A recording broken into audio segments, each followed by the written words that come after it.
प्राणों की रक्षा करने के लिए लोग लाख प्रयत्न करते हैं। कहने का तात्पर्य हर कोई अपने मृत्यु का उपाय करता ही रहता है, लेकिन मृत्यु का उपाय होने वाला नहीं। मृत्यु तो आनी ही आनी है। एन किन प्रकारेण, किसी प्रकार से मृत्यु आपके पास आएगी और आपको लेके जाएगी।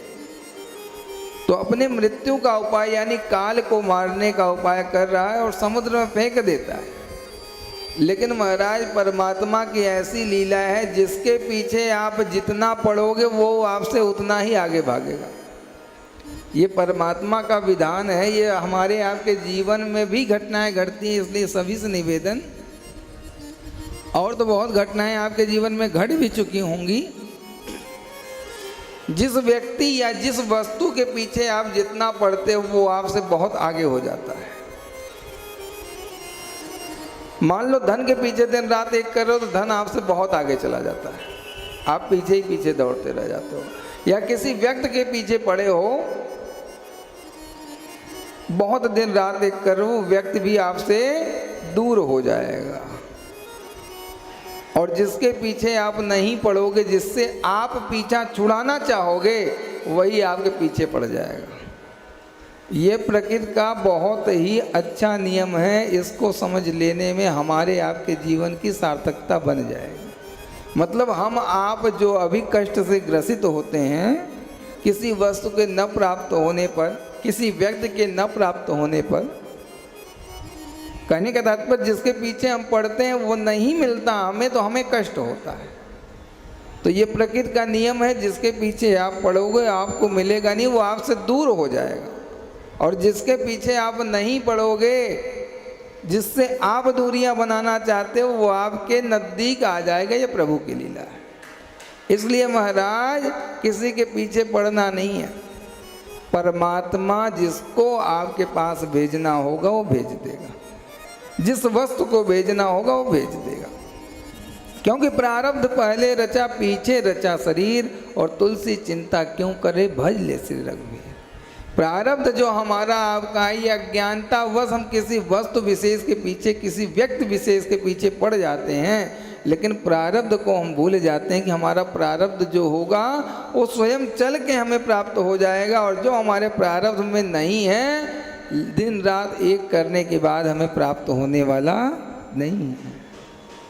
कहने का तात्पर्य बहुत ही परमात्मा का जो विधि है, विधान है, बहुत अलग है।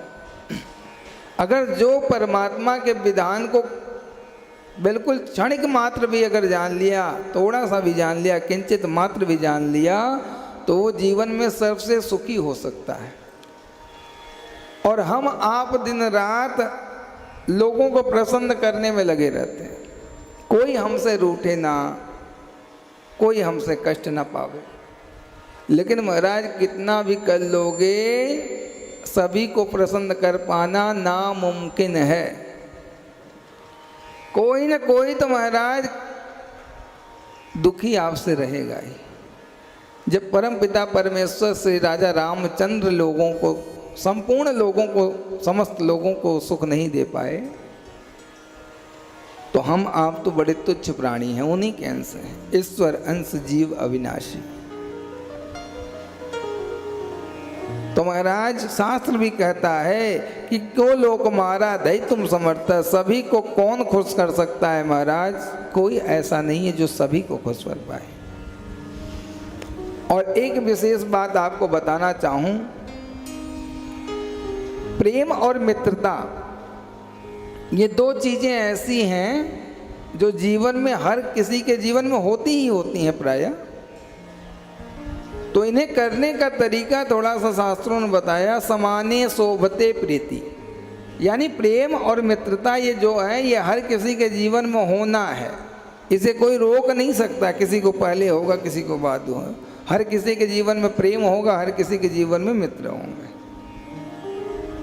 लेकिन ये महाराज होना है तो करना किसके साथ है, ये बताया जाता है। शास्त्रों ने कहा कि समाने शोभते प्रीति, यानी मित्रता और प्रेम बराबर के लोगों से ही किया जाता है। अगर बराबर के लोगों से नहीं करोगे तो प्रेम और मित्रता ज़्यादा दिन तक टिकने वाला नहीं है। अब कहने का मतलब केवल धन से बराबरी की बात नहीं की गई है। प्रेम और मित्रता धन से बराबरी की बात नहीं की गई है। मन मतलब स्टैंडर्ड यानी विचार आपके समान होने चाहिए। अगर आप सोच रहे हो कि धन में बराबरी होगी, धन का यहाँ निर्णय नहीं किया गया। समाने सोबते प्रीति का मतलब ये हो गया महाराज कि आपके विचार जो होने चाहिए वो समान होने चाहिए। मित्र और प्रेमी का अगर विचार समान नहीं हुए तो आपका प्रेम और आपकी मित्रता ज़्यादा दिन तक चलने वाली नहीं है। कुछ लोग धन से ले लेते हैं कि धन में महाराज ने कहा था बराबरी होनी चाहिए। धन में मैं कभी नहीं कहता, क्योंकि शास्त्रों का निर्णय नहीं है। बराबरी क्या बोला? समाने सोबते प्रीति, यानी कि विचारों की बराबरी होनी चाहिए। जो विचार हैं हमारे आपके समान होने चाहिए, इसलिए कहा समाने शोभते प्रीति।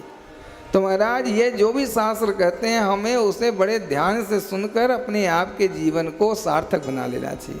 बोले भक्तवत्सल भगवान की जय, राधा रमण लाल की जय।